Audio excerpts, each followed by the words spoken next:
Hey guys, we're back at it again. This time we're out to piss off the French.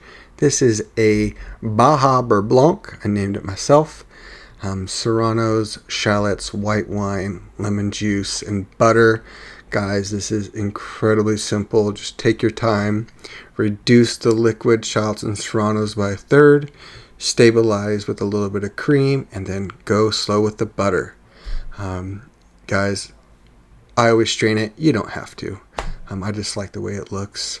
So now that we're done with that, let's make some asparagus and shrimp. Now my camera got super hot and I didn't want to reshoot it, so I just kept on going.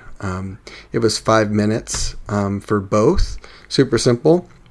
Now go ahead and plate it up beautifully for the one you love and enjoy.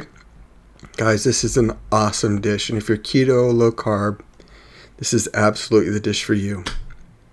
Enjoy.